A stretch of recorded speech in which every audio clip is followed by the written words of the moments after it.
Welcome to Bad Gear, the show about the world's most hated audio tools. Today we are going to talk about the Yamaha SHS-10 Keytar, or Schalke, an abbreviation for shoulder keyboard.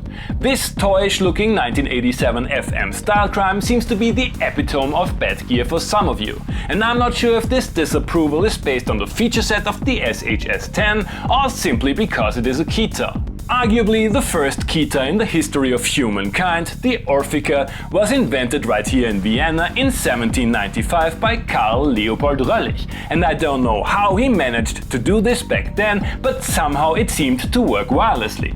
Can we fast forward a bit? Weltmeister Bassett, John Mustard AB Tubon, so much groovy gear, Moog released the legendary Liberation in 1980, and even enemies of the keytar are longing for a Roland SH-101.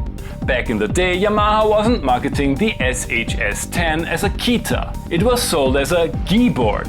I don't know why this fantastic buzzword didn't stick, maybe the timeless sound travels at the speed of Yamaha campaign drew too much attention.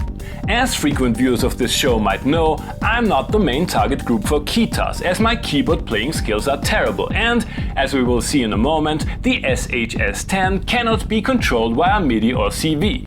I will try to give my best, but the only thing I have in common with Jan Hammer is, no doubt, the hairline. At the first glance, the Yamaha SHS-10 is much smaller than I would have expected. Microcork style mini keys, microscopic buttons for everything, a tiny but strategically well placed pitch bend control, and a classic 2-digit 7-segment display that does its job.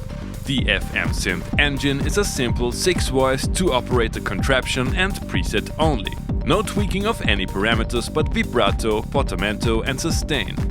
I could live with some punchy electronic 2OP sounds, but the SHS-10's presets are mostly crude imitations of acoustic instruments.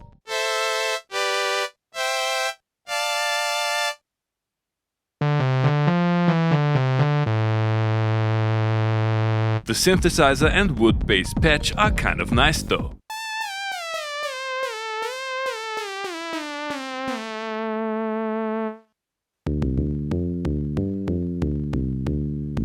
Aimed at consumers, the little keytar sports not only a built-in speaker but also a rather complex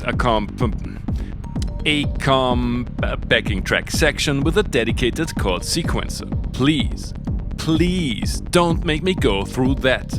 If you want to make it a part of your life, feel free to check out the great Keen on Keys video review and tutorial. There are some funny rhythms and fills, and Yamaha didn't give two damns about the copyright.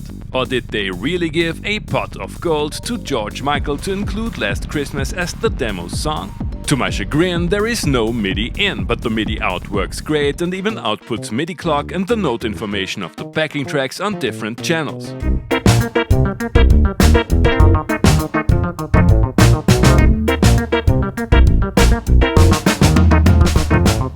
Used prices for the SHS-10 have become a little crazy, and please leave a comment if you know the manufacturer's suggested retail price.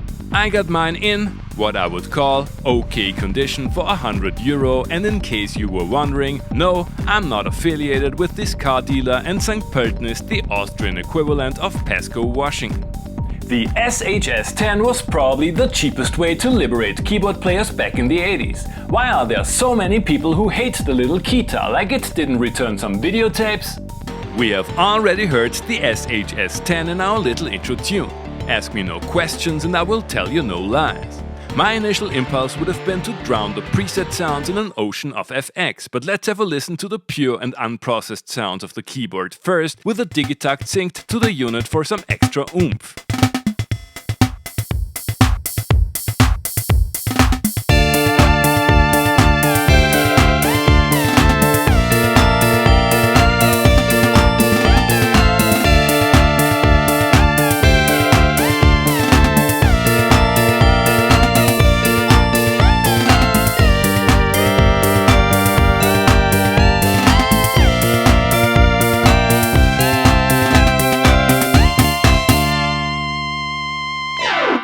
Parents, get your kids some piano lessons. The dry sounds of the SHS-10 are about as cringeworthy as my playing, but the mix worked somehow, even without EQ, compression, reverb and modulation FX. Vibrato and portamento are essential to get some life into the tones, but it still sounds cheesy AF. I wanna know if FX pedals make it sound any better, and there is nothing more relaxing than building a floorboard.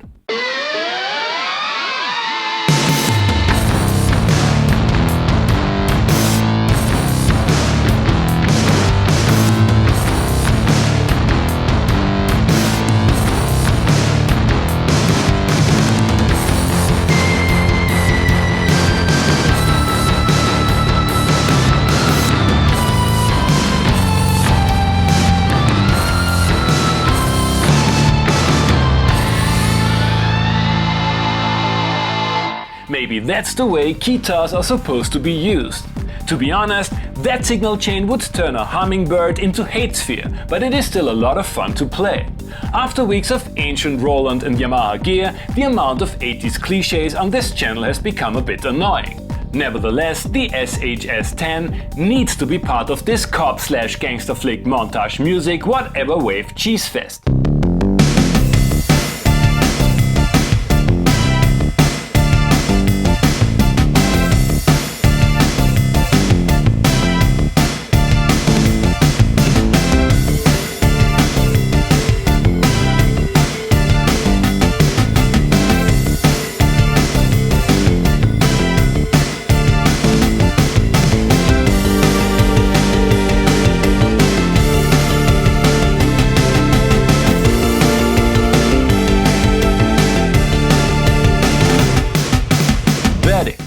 I can understand why people like the Yamaha SHS-10.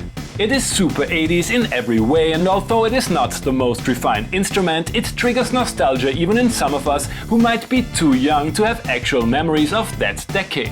The toyish looks and consumer-oriented features most probably amplify this nostalgia and make the little keytar attractive for non-musicians as well, a possible explanation for the horrendous prices on the used market.